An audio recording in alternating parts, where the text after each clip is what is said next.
My name is Stephen Ritchie, and I wrote a book. And in the time that I wrote the book, it's a lot about best practices. It's called Pro.NET Best Practices, but the original title was going to be called RuthlesslyHelpful.NET. But apparently that didn't fit into the A-Press Pro series very well. This is my first and only book that I ever wrote, and it was somewhat of an ordeal going through the whole process of writing a book. But there was a chapter I put in at the end about aversions and biases to best practices. Any new or better practice always seems to be resisted. And Steve suggested that it was a chapter he liked and that I could do a presentation on it. And actually, a number of people had suggested that.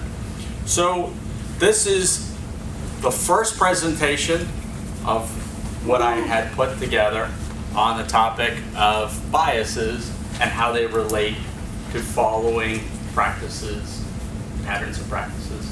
And hopefully you'll find it relevant to a lot of those things. And without much, let's see if I can get this working here. I'm going to do a little bit of a warm-up exercise. I have a couple of handouts, a handout here we'll go through. And if you could help me here pass out these to that direction, and we'll go. Thanks. You pass one back. There, don't take a look at them if you can. But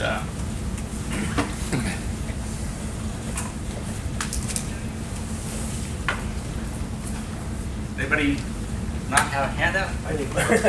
Oh, yeah. Should be coming around that way.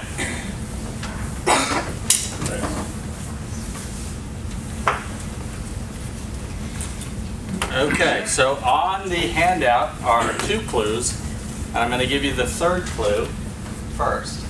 So the third clue is a one-word answer, begins with H, ends with Y. Okay? Now, take a look at your clue, if you will. The 2 clues that are on the piece of paper. Don't take too long to think about it. But write down the one word that best describes how she was feeling just before Mary had a little lamb. Stand up as soon as you have one word that best describes. You don't have to write it down. You can just stand up once you have it. What one word best describes how she was feeling just before Mary had a little lamb? If you've got it, stand up. Okay, somebody on this side of the room, what do you have? Hungry. Hungry. What do you have on this side?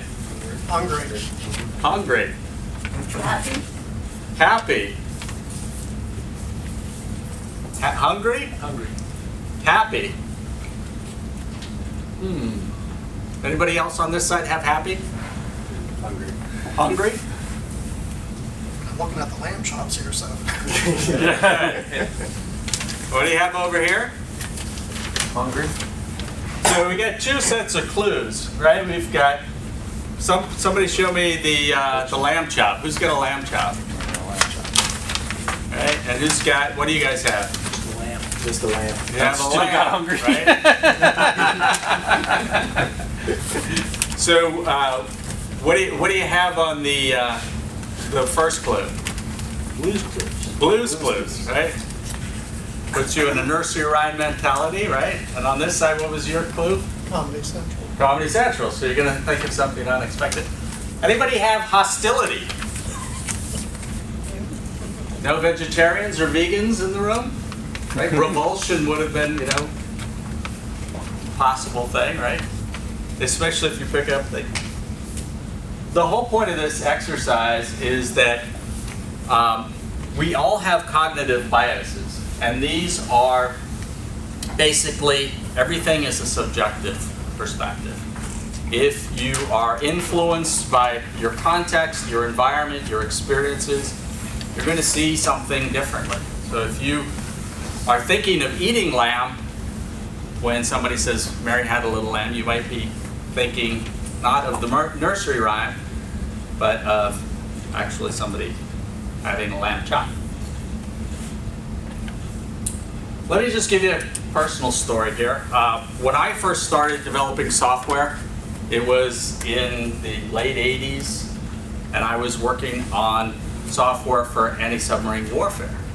And in that environment, there's a lot of software associated with detecting Soviet subs and other subs. And this was where I worked. Right? I programmed these parallel processing computers that were involved in processing arrays of sonobuoy data, and it's just massive amounts of data. Parallel processing is very, very low. But I saw somewhere else in this operation a silicon graphics machine that was displaying graphics information. And I thought, wow, I think I could come up with a better solution. And so I went to my boss and I said, we can replace those silicon graphics machines and all of that stuff with better technology. We can cheaper technology. We can save money. We can do the same job for less. And we can go up against companies like SAIC and present them with a new solution. And so I presented the Amiga as my solution. Right? And my boss was like, hey, Stephen, all this vector processing program you're doing is great, but we're not going to propose the Amiga 500 as a replacement to the silicon graphics machine. I said, but it can do everything these displays can do. And he was unpersuaded. And we kept going around and around and around, and I was getting more and more frustrated because for whatever reason, he didn't want to entertain my idea.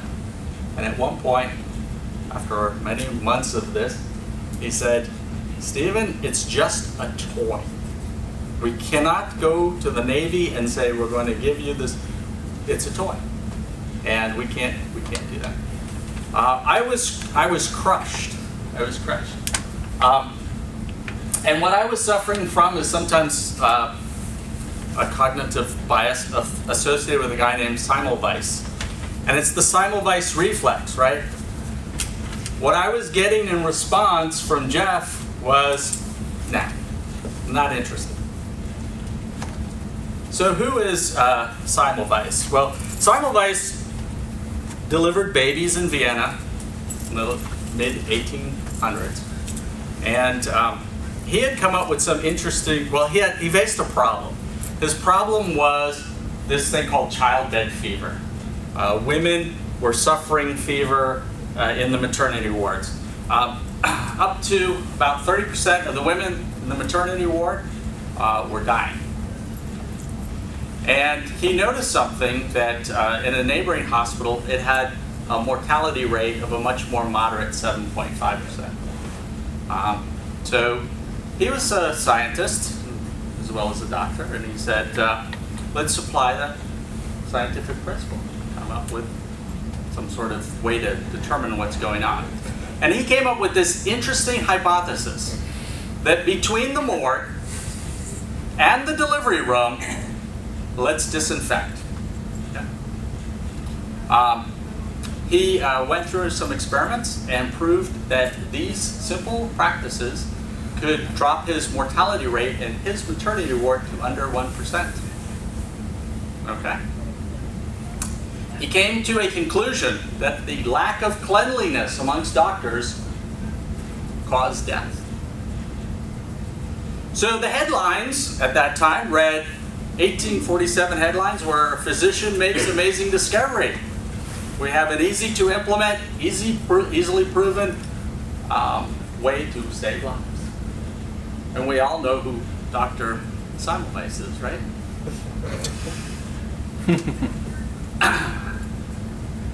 So Semmelweis received the Semmelweis reflex as his cognitive response from his peers. What he did was, Semmelweis went out and he challenged conventional wisdom. See, at the time, there was this thing called four humors, right? And you had something called the Hippocratic Oath. And one of the corollaries to the Hippocratic Oath is that doctors do no harm. Because they have pledged to do no harm, they cannot be doing any harm. Therefore, to assert that they were harming their patients through their lack of cleanliness would essentially mean you didn't buy into the Hippocratic Oath. And of course, the four humors make it very clear that blood is elemental. So what could be in the blood that you brought from the morgue up to the delivery room that could be a problem? I mean, it just doesn't make sense. So the reaction to Semmelweis was criticism, rejection, even scorn. Yes, doctors can scorn those that they think don't really know what they're talking about. And so the Semmelweis reflex is really any effort to reject new evidence that contradicts established beliefs. Okay. So, yeah?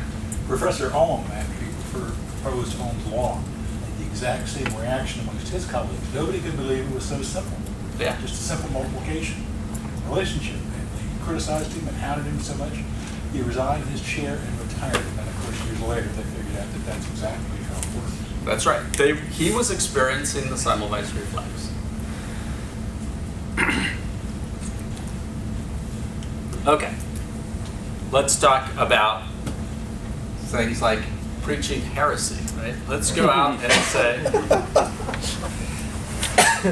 we're going to do things in a more agile manner. Or maybe we'll go out and we'll say, we're going to write tests first, and then code, and then refactor. You might get a Semmelweis reflex when you do that. For many of us, we go in like Mr. Spock in a very logical, sequential, rational, analytical way, right?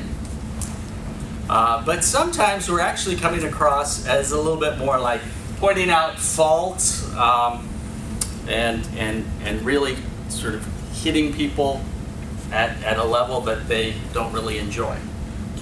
So let's talk about what we can do differently to sort of keep the Semmelweis reflex from hitting us. We can talk about pain points that people are experiencing. We can talk about different experiments that we've done and results and outcomes as being the focus, rather than getting into pointing out faults and you're doing it wrong and that's not the way it should be done, and of course you should be going to agile. The other thing is that Dr. Semmelweis was considered kind of a jerk by many of us. He liked to drink a lot, and he liked to get up there and basically tell people they were killing babies. But you could be a little bit more gentle, patient, helpful, these types of things. And this is, I don't think this is actually Dr. McDreamy, but you get the idea. So what ever became of Dr. Semmelweis? Well, he was lured to this asylum by one of his colleagues. He was put in a straitjacket, beaten, and then 6 weeks later he died. He was considered pretty much a madman because he was going around saying, hey, if you only disinfected your hands, you would be able to save 30% of the women in your maternity ward. So Steve, There was a guy named how you're supposed to be talking us into bucking the status quo? Yes. So there was a guy named Louis Pasteur. I don't know if you've heard of him, but he said, hey, this Semmelweis guy is onto something, right?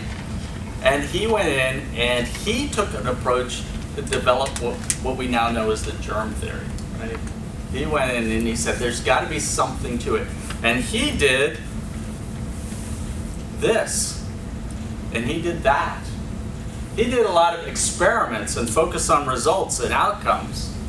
And he was not considered kind of a jerk. He was kind of considered a really smart guy who was basically going to develop all the evidence he needed and work germ theory together. But he observed Semmelweis and he was like, that's really interesting. 30% to 1%, that's tremendous. And everybody knows Pasteur. This is Semmelweis. Actually, this is Semmelweis. He was a Hungarian, and he is now on the 50 euro piece, and he's considered a great humanitarian, and he was honored, and he's considered. A lot of people say he was a jerk. I don't know, but he was certainly not treating doctors with the respect that they. So really, Semmelweis should have avoided the three things that he seemed to focus most on as far as his technique was insistence, obsession, and arrogance. These are the three characteristics I find most spoken about Semmelweis. He may have come up with something brilliant, but his peers saw him this way. They should have seen him more like this guy, Einstein, right? Somebody who was having fun with it. I don't know. If I found a way to cause the mortality rate of the mothers and my maternity ward to drop from 30% to 1%, I might go a little crazy trying to get people to listen to me. But you really want to take more have fun with it approach, I think. So that was the first bias that I want to cover. And it's kind of hard to do. But I think you'll find more success with the Semmelweis reflex to develop it. The next one I was going to talk about was normalcy bias. So here's a tornado, and Tornado Alley is where people live. Typically, Oklahoma, I think, is Tornado Alley. So let's all stand up for a second here. Now let's talk about the percentage of homes with storm shelters in Oklahoma, okay? If you think it's greater than 90%, have a seat. If you think it's greater than 80%, 80% or greater, have a seat. If you think it's 70% or greater, have a seat. So if you're saying that if you went into Oklahoma, it's very likely they're getting a C on this. Okay, so let's say half. Anybody think it's half the houses? Okay.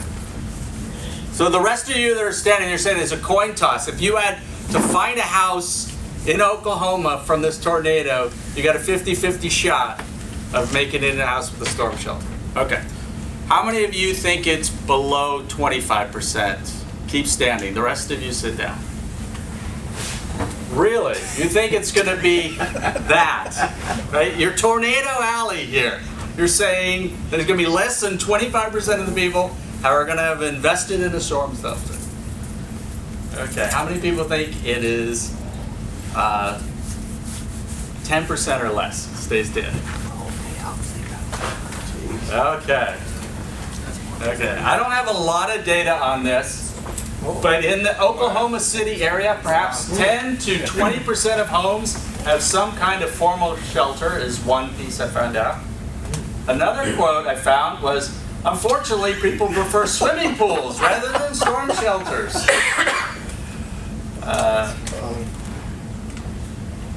So the normalcy bias is the idea that you're going to underestimate both the possibility and effects of a disaster. People seem to do that a lot. So how does that affect your practices and patterns that you go out and do? With a name like Target, is it any wonder hackers went after them?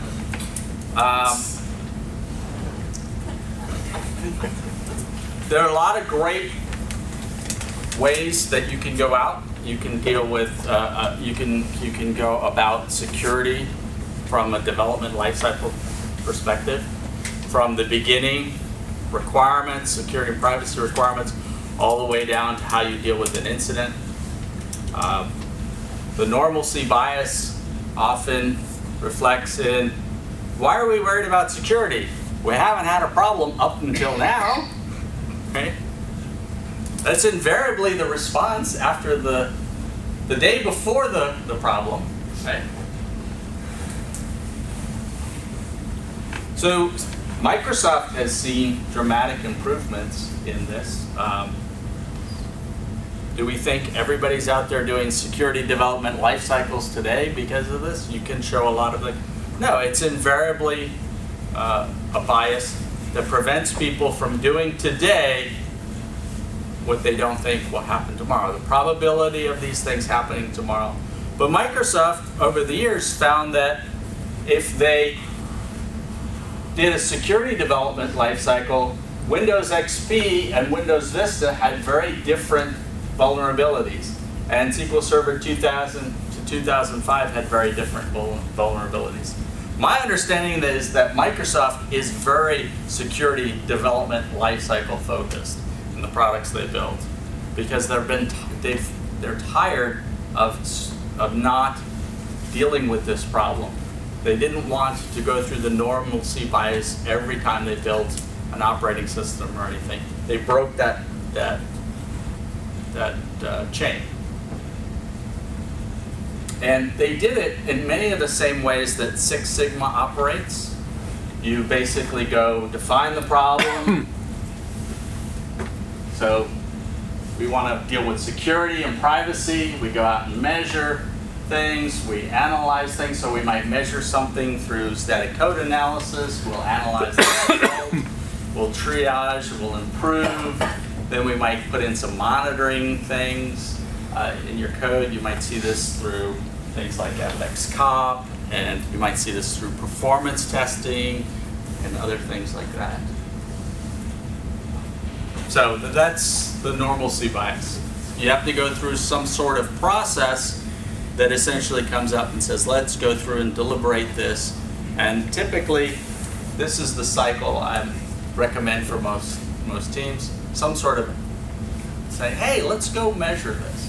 One of the great examples that I've seen in a practical sense is when you go out and you talk to people with something like FXCOP is a great example. Here we have a static code analysis tool that Microsoft has put out, and I'll tell teams, have you ever run it on the software? And they say, oh yeah, we ran it and we got 1,000 million hits or whatever, some huge number. And I would say, well, were any of them severe? And they'd say, oh, there were a lot of them that were critical. And we get into this discussion. And I would say, well, was there ever just one that you looked into and you said, you know, that's such a big problem, I'm going to go tell my boss about it to get that boss to fix it? And they'd say, no.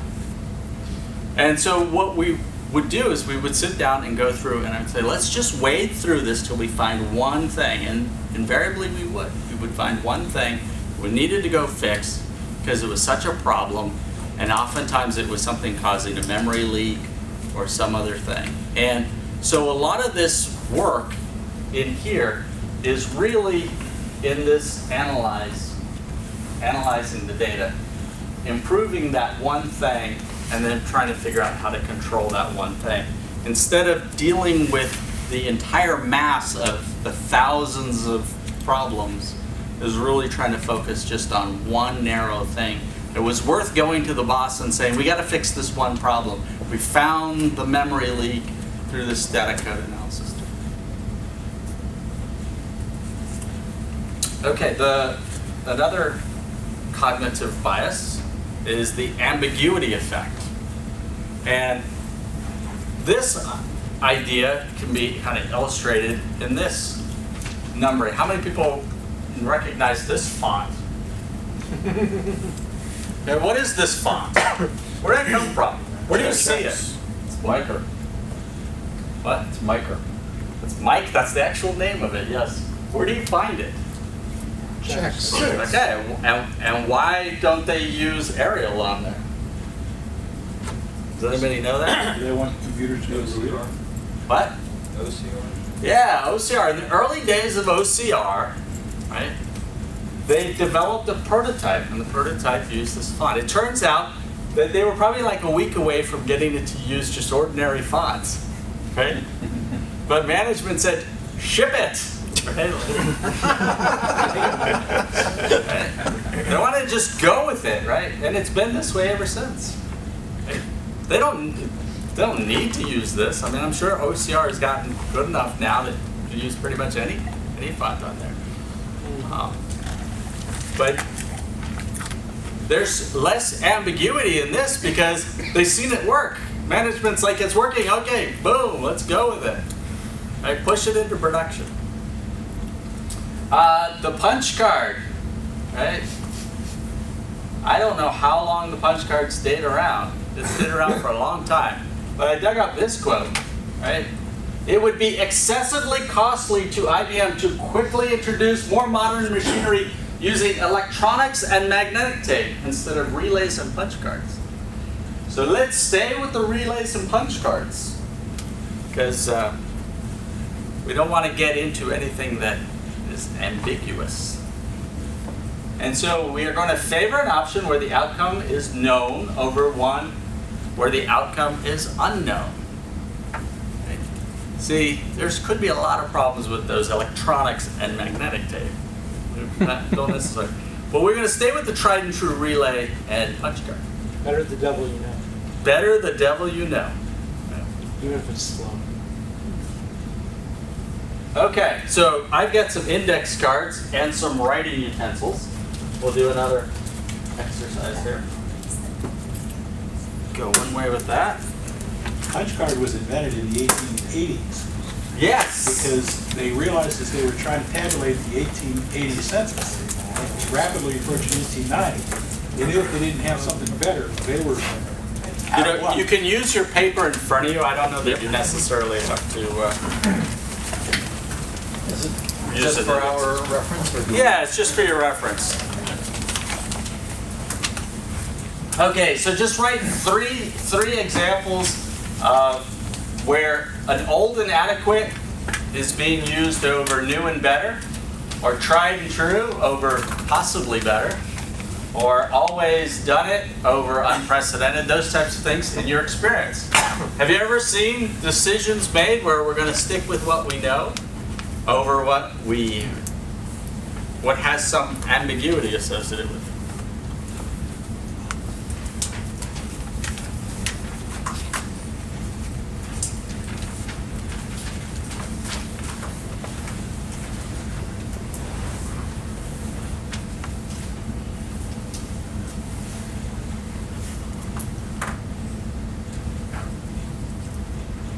By the way, one of the reasons why IBM did so well for quite a while was that they went into banks and they said, you don't need to go with magnetic tape. Unisys and the other people, they're going to tell you you need to go to magnetic tape. We're here to tell you you can stick with punch cards. They did that for a long time, and IBM researchers were trying to build faster and faster punch card readers. And then they were demonstrating a punch card reader, which was this is my understanding, was that they fired it up and they sent the punch cards to work through it. Well, the friction going through the machine brought the punch card to Fahrenheit 451, in which case it lit up and a flame went out the side. You see, there is a speed at which the punch cards actually became flammable. And that was the physical limitation of punch cards. And they realized, okay, even IBM can't stick with punch cards forever. And so they went out to their customers and said, we're going to go with magnetic tape. So does anybody want to share a thing they wrote down? I had a year's contract as the director for a pilot program to computerize fourth grade education at Rappahannock County. We had funds from RGR to put a Mac on every fourth grader's desk. And we were going to write the software from scratch to teach them stuff. And I said to the project and the teachers, we have to teach them how to use the keyboard, or they can't use the computer. But should we teach them QWERTY Dvorak explained that QWERTY was specifically designed to slow people down. And even at this point, which